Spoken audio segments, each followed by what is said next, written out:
युवा आईएएस अधिकारी देवेंद्र यादव ने दौसा जिला कलेक्टर के रूप में 2 वर्ष का कार्यकाल निर्बाध रूप से पूरा किया। इस अवसर पर P3 न्यूज ने उनसे विशेष भेंट की। जानिए डीएम देवेंद्र कुमार की जुबानी। सबसे पहले तो हम आपको बधाई देंगे आपके 2 साल सफल कार्यकाल के लिए।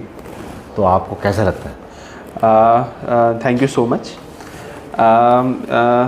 इस सर्विस में आने के बाद कई पोजीशंस मैंने होल्ड करी है। मैं बात करूँ इससे पहले I was commissioner Jodhpur development authority, Ajmer municipal corporation commissioner. लेकिन डिस्ट्रिक्ट मजिस्ट्रेट का पद का एक अलग महत्व है, एक अलग सेटिस्फैक्शन है, क्योंकि सारे डिपार्टमेंट्स, अर्बन हो, रूरल डिपार्टमेंट हो, महिला अधिकारिता हो, एसएचजी हो, मेडिकल हो, इस पद पर रहते हुए सभी के लिए काम करने का मौका मिलता है। और इन 2 साल के मैं बात करूं तो काफ़ी फुलफिलिंग एक्सपीरियंस मेरे लिए रहा है, सभी फील्ड्स में, सभी सेक्टर्स में, और समाज के अलग अलग वर्ग के लिए, चाहे गरीब हो, शहरी वर्ग हो, ग्रामीण वर्ग हो, कृषि वर्ग हो, सबके लिए काम करने का मौका मिला है।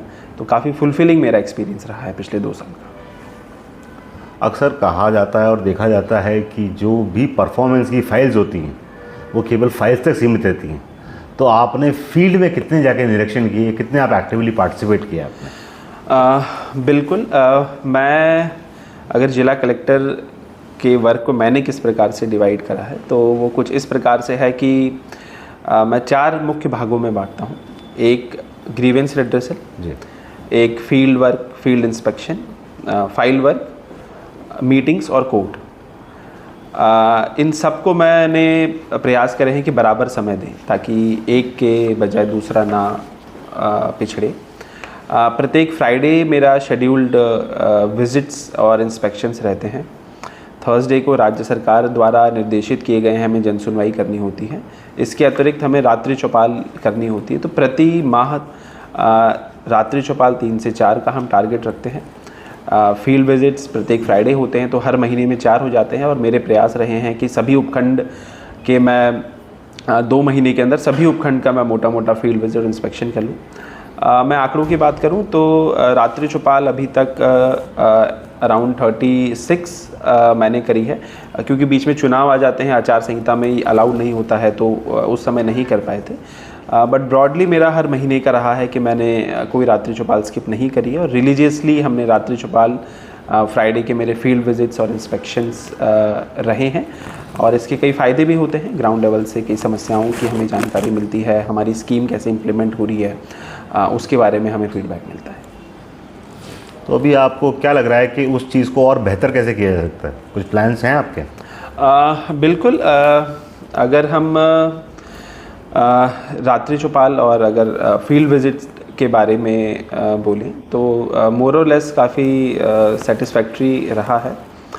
हाँ, कई बार मैं अगर रात्रि चौपाल की बात करूं या फिर मैं अदरवाइज़ जनसुनवाई की बात करूं तो कई इश्यूज़ हैं जो मुझे लगता है कि और बेटर तरीके से जो हमारे पास फील्ड से आते हैं हम उनको और अच्छे तरीके से एड्रेस कर सकते हैं।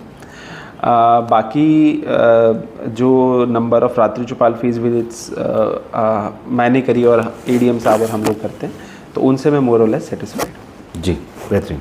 अच्छा, दूसरा भी आम जनता के बीच में एक हमेशा चर्चा का विषय रहता है कि टोल्स में एनएचआई का सपोर्ट नहीं मिला, तो आपने उसमें कुछ इंटरवीन किया? टोल पॉलिसी की अगर मैं बात करूं तो पिछले कुछ समय में आप लोगों ने भी देखा होगा कि काफ़ी चेंज हुए हैं। खासकर आपने देखा होगा कि अब ईयरली पास सिस्टम भी आ गया है, जिसमें आप ईयरली पास बना लेते हैं तो काफ़ी रीज़नेबल रेट्स पर काफ़ी नंबर ऑफ़ ट्रिप्स मिल जाते हैं। तो उससे अब वर्तमान में थोड़ा लोगों में रिलैक्सेशन मिला है कि यदि उनको मल्टीपल टाइम्स टोल को भी क्रॉस करना पड़ता है तो इतना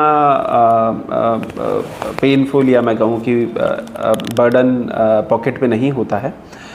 हालांकि अगर हम हमारे दौसा में टोल की बात करूँ तो एक हमारे लालसोट रोड पर है, हमारे जयपुर आगरा रोड पर है और एक जयपुर में पड़ता है। अब ये टोल काफ़ी पुराने हैं, तकरीबन आई थिंक 2008 के टाइम के हैं और तत्समय जो पॉलिसी थी उसके तहत इनका संचालन वर्तमान में किया जा रहा है। ऑल्दो मेरा मानना है कि जो नई पॉलिसी आई है जिसमें कि ईयरली पास है, तो उससे लोगों को थोड़ा इसमें रिलैक्स मिला। सर, फील्ड गवर्नेंस और ह्यूमन कनेक्ट को कैसे बढ़ाया जाए? फील्ड गवर्नेंस और ह्यूमन कनेक्ट। बिल्कुल, देखिए, मैं अगर अगेन हमारी जो फील्ड विज़िट होती है उसके बारे में अगर हम बात करें, तो क्योंकि दो प्रकार की होती है। एक तो शेड्यूल्ड होती है। शेड्यूल्ड के ये फ़ायदे हैं कि लोगों को पता रहता है, तो लोगों को पहले से अगर उनकी कोई ग्रीवेंस हैं तो वो पहले से प्लान कर सकते हैं। सडन के अपने फ़ायदे होते हैं, शेड्यूल के अपने फ़ायदे होते हैं। तो जब भी हम जाते हैं तो मेन ये रहता है कि फोकस ये रहता है कि अगेन जैसा मैंने बताया कि अलग अलग जो वर्ग हैं, काश्तकार हैं, एंटरप्रेन्योर हैं, महिलाएं हैं, उन सब के साथ इंटरेक्शन हो। और अपनी फील्ड विज़िट में भी मैं ये प्रयास करता हूँ कि जनरली उपखंड का निरीक्षण में जनरली ऑफिस के हो जाते हैं, लेकिन फिर हम एग्रीकल्चर के जो काम हो रहे हैं हम काश्तकारों से इंटरेक्ट करें। हमारी महिलाएं जो स्वयं सहायता समूह हैं तो स्वयं सहायता समूह के साथ इंटरेक्ट करें। उसके अतिरिक्त हम मेडिकल में जाएं तो हम पेशेंट्स के साथ इंटरेक्ट करें, क्योंकि जनरली आधिकारिक तौर पर तो वो अच्छी चीज़ें ही बताते हैं कि सब अच्छा है, सब ठीक है, लेकिन रियल इश्यूज़ या रियल समाधान कैसे लोग चाहते हैं, क्या चाहते हैं, वो लोगों से ही पता चलता है। और उसके मैं दौसा में भी उदाहरण दूँ, जैसे मैं सिकंदरा गया था तो वहाँ पे सिलिकोसिस के हमारे काफ़ी पेशेंट्स हैं। तो एक ये लोगों ने कहा था कि साहब हमारे एक्सरे मशीन नहीं है, ये एक्सरे हो जाएगा तो हमारे यहीं पर ही समाधान हो जाएगा। फिर हमने जयपुर महुआ टोल से CSR के माध्यम से हमने वो एक्सरे मशीन उस सिकंदरा हॉस्पिटल के अंदर हमने प्रोवाइड करवाई थी। वैसे ही मैं FPO की बात करें तो नाबार्ड एक FPO लॉन्च करने की एक स्कीम थी जी।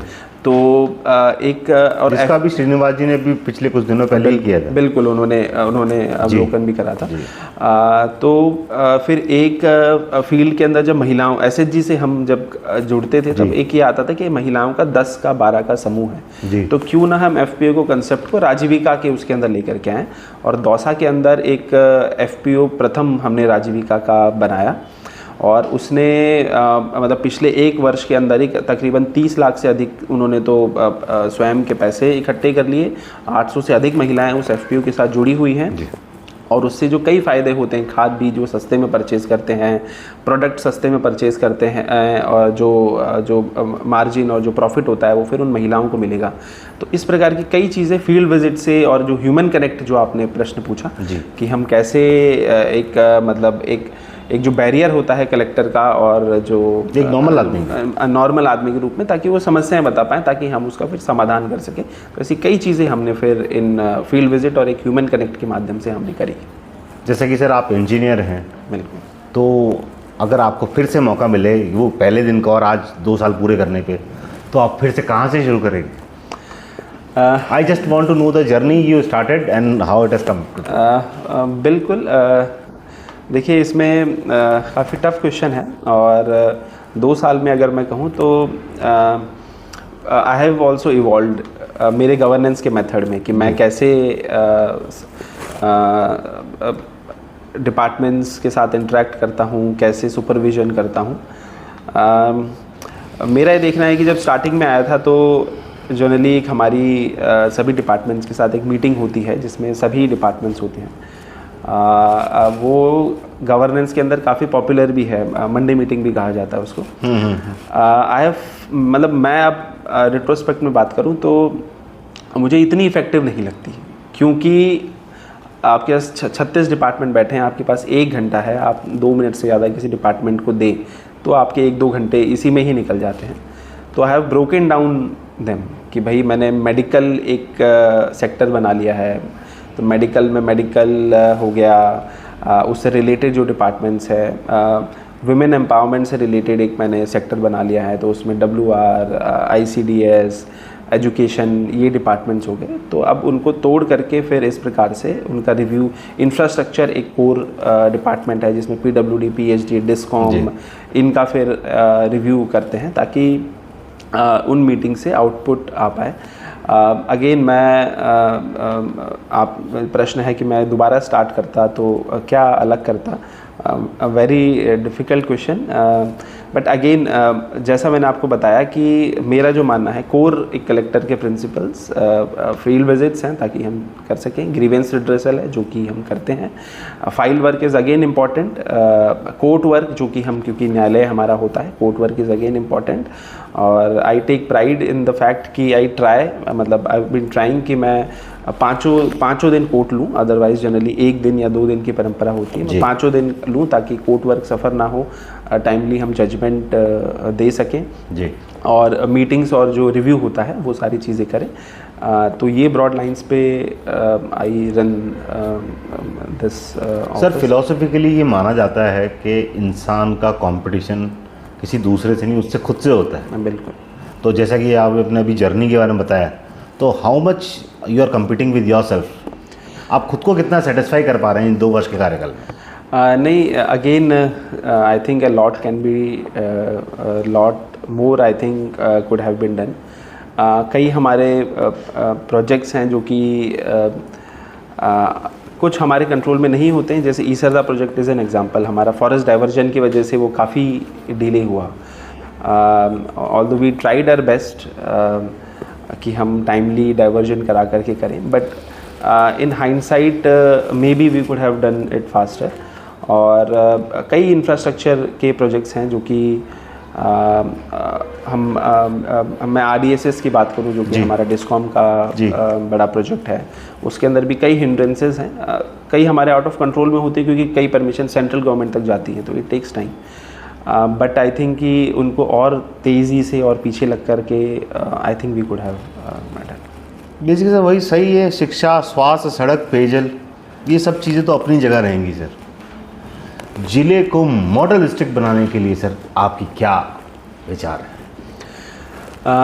देखिए, मेरा ये स्ट्रांगली मानना है कि जो basic support system is to be given by government, जिसमें जो आपने सारी चीज़ें बताई, एंड द रियल डेवलपमेंट और जो उन्नति है वो एक एंटरप्रेन्योरियल स्पिरिट से आती है कि हम कितने ज़्यादा, आप कह सकते हैं कि स्टार्टअप्स हो रहे हैं, कितने ज़्यादा लोग स्वयं एम्पावर्ड हो रहे हैं जी।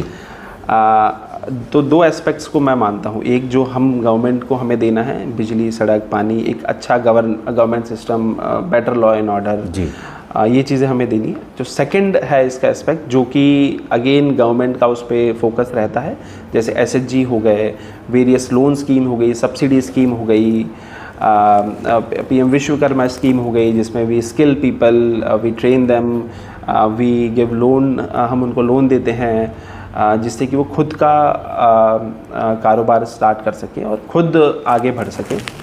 तो दौसा ज़िले को मेरा, यदि हम बात करें कि मॉडल बनाने के लिए, मेरा अगेन स्ट्रांगली मानना है कि दोनों एस्पेक्ट पे we have to focus. Basic चीज़ें एजुकेशन, ये हमें स्ट्रेंथन करने हैं, और साथ ही साथ हमें इनेबलिंग एनवायरनमेंट बनाना है ताकि लोग, बिकॉज गवर्नमेंट जॉब्स अभी प्रिफर्ड होते हैं हमारी सोसाइटी के अंदर, मैं भी उसी सोसाइटी का पार्ट हूँ एंड मैं भी इस जॉब के अंदर हूँ, लेकिन हमें we have to move out of this also, और हमें एंटरप्रेन्योर्स जनरेट करने हैं, चाहे वो छोटे हों, छोटा बड़ा नहीं होता, एंड जो कि सेल्फ सफिशिएंट हो। और दौसा डिस्ट्रिक्ट, मेरा ये मानना है कि जब हम ये दोनों चीज़ कर देंगे, enabling environment to be given by government, और उस इनेबलिंग एनवायरनमेंट के अंदर गवर्नमेंट फिर हमारे एंटरप्रेन्योर्स बड़े सेल्फ सफिशिएंट हो, लोग सेल्फ सफिशिएंट हो, तो मेरा मानना है कि दौसा एक मॉडल डिस्ट्रिक्ट हम बना पाएंगे। उसके लिए सर आपने अभी तक कुछ लोगों से एसोसिएट किया है, चाहे यहाँ की वो लोकल सहायता समूह हों या NGOs हों, ऐसे कुछ लोगों से एसोसिएट किया आपने कलेक्ट्रेट को? बिल्कुल। मैं अगर समूह के बारे में बात करूं तो हमें गवर्नमेंट से जो टारगेट मिला था इस फाइनेंशियल ईयर का, अराउंड 56 CR का हमें मिला था जी, और हमने उसको अभी तक 80 CR का हमने उनको एक लोनिंग कर दी है, और उनके स्टार्टअप्स या किस प्रकार के वो काम कर रहे हैं, तो हर फील्ड में हैं वो। लवान में वो दरी के सेक्टर में काम कर रहे हैं। इसके अलावा जो हमारे रसोई होती हैं, इंदिरा रसोई होती हैं, उस सेक्टर के अंदर जो है कि उनको हमने रसोइयों का संचालन कर रहे हैं। इसके अलावा हमारे जूट बैग्स, आप जो है बालाहिड़ी में जाएं तो बर्तन का काम, आप बसवा के अंदर जाएं तो मिट्टी के बर्तन का काम इत्यादि कई कर रहे हैं। और मार्केट लिंकेजेस का हम भी उनके साथ काम कर रहे हैं। और एक वेबसाइट है, मैं उसका ONDC जो कि गवर्नमेंट की है, जिससे कि आप मार्केट लिंकेज करके वन डिस्ट्रिक्ट वन प्रोडक्ट तो एक अलग है। ONDC एक प्लेटफॉर्म है UPI की तरह। UPI में जैसे आप पेमेंट कर सकते हैं, ONDC में आप अपने प्रोडक्ट्स को बेच सकते हैं। तो एक डेमोक्रेटिक मार्केटिंग सिस्टम है। तो उससे हम हमारे सॉफ्ट टॉयज़ बनाते हैं, उससे हम हमारे SHGs का लिंकेजेस कर रहे हैं, जिससे कि वो प्रोडक्ट भी बनाएं और फिर मार्केट उनका जो है बड़ा रहे।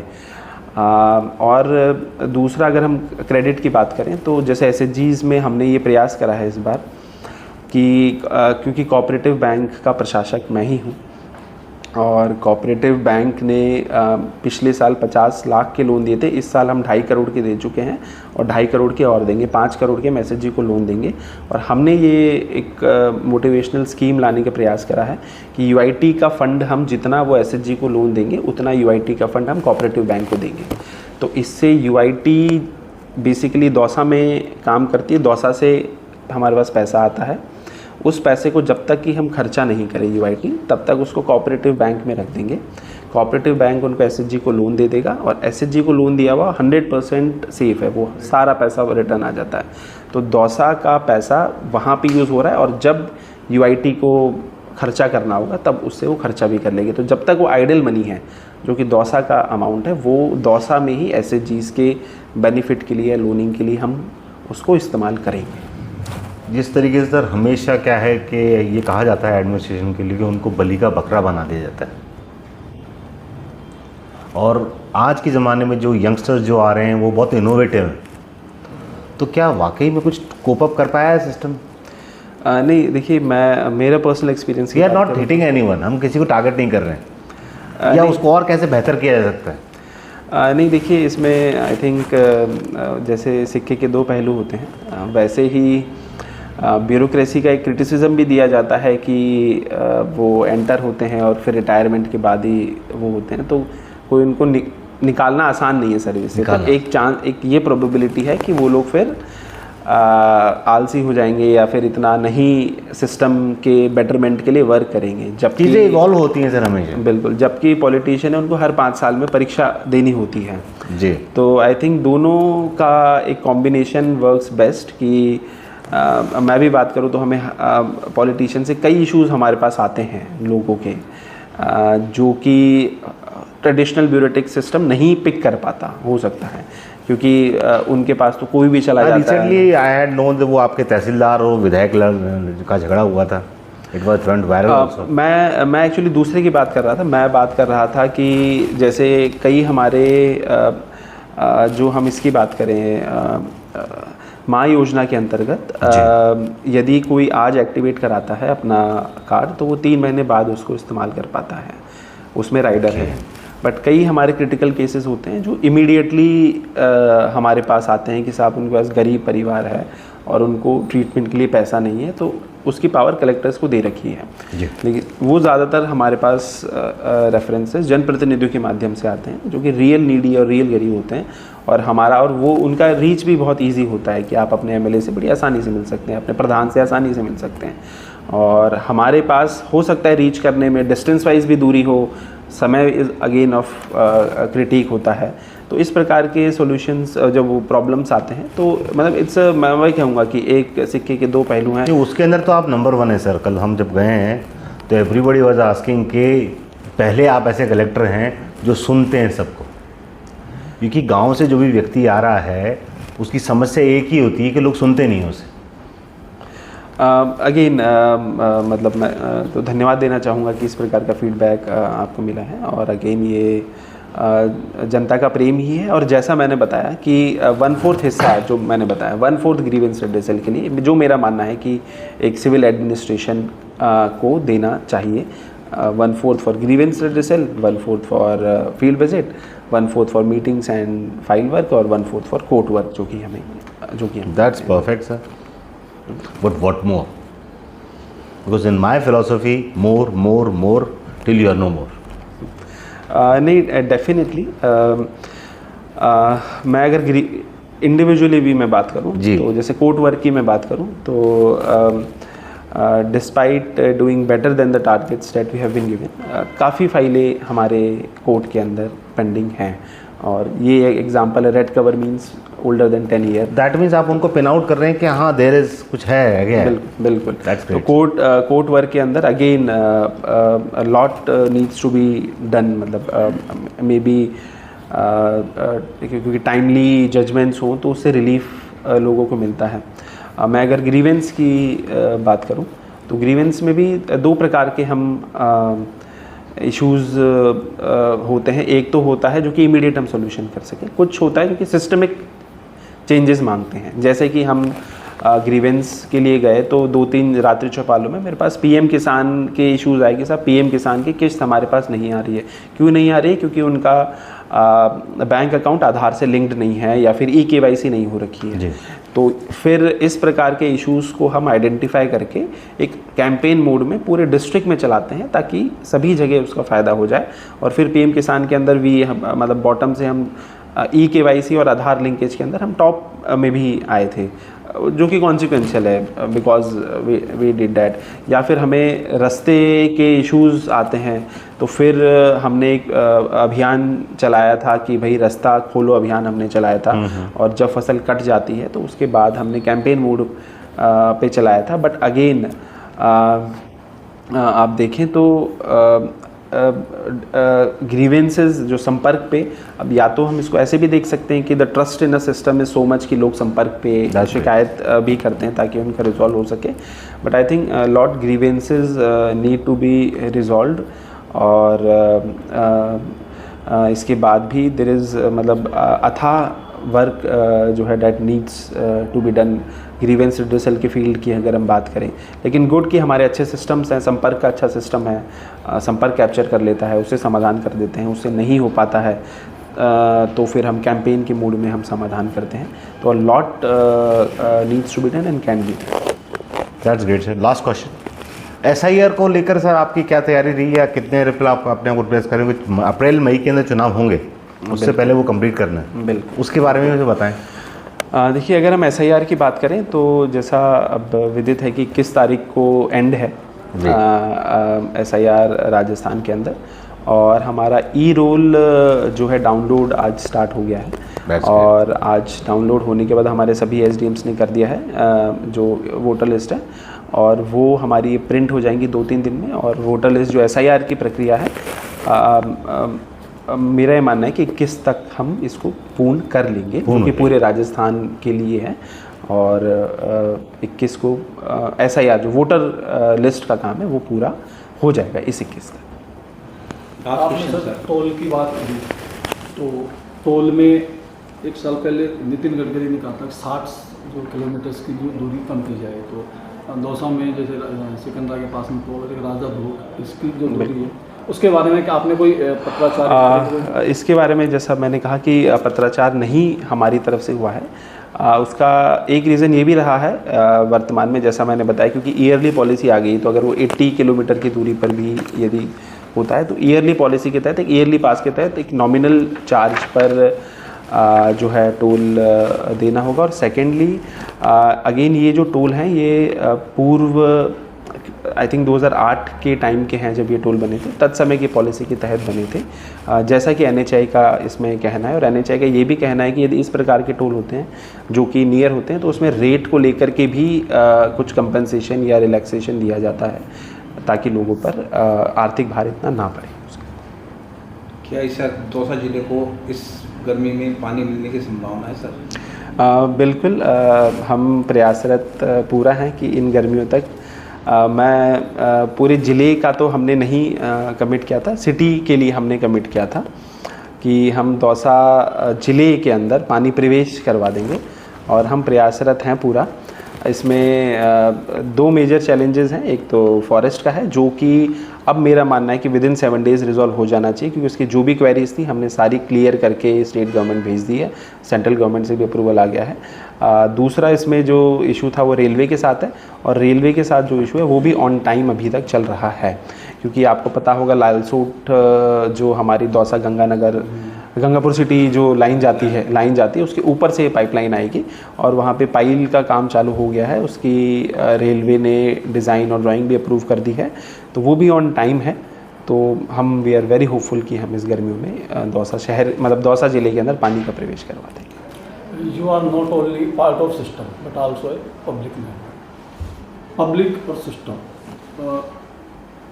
सिस्टम जनता के लिए पब्लिक के लिए है या पब्लिक सिस्टम के लिए, क्या सोचते हैं? नहीं, देखिए, भारत एक डेमोक्रेटिक देश है, और हम बात करें तो संविधान में we the people of India से चालू होता है, तो जनता ने एक संविधान, एक सिस्टम दिया है जिससे कि पूरा ब्यूरोक्रेसी, जुडिशरी, लेजिस्लेटिव सब उसके तहत हैं, और फिर वो जो जनता की जो इच्छा है उसको फिर हम करते हैं। मेरी अगर हम बात करें तो हम तो एग्जीक्यूटिव हैं, और जो भी लेजिस्लेचर के जो भी रूल्स हैं, जो लॉ हैं, उसको एग्जीक्यूट करना हमारा काम है। तो और वी मतलब at the pleasure of people जो है कि हम काम करते हैं।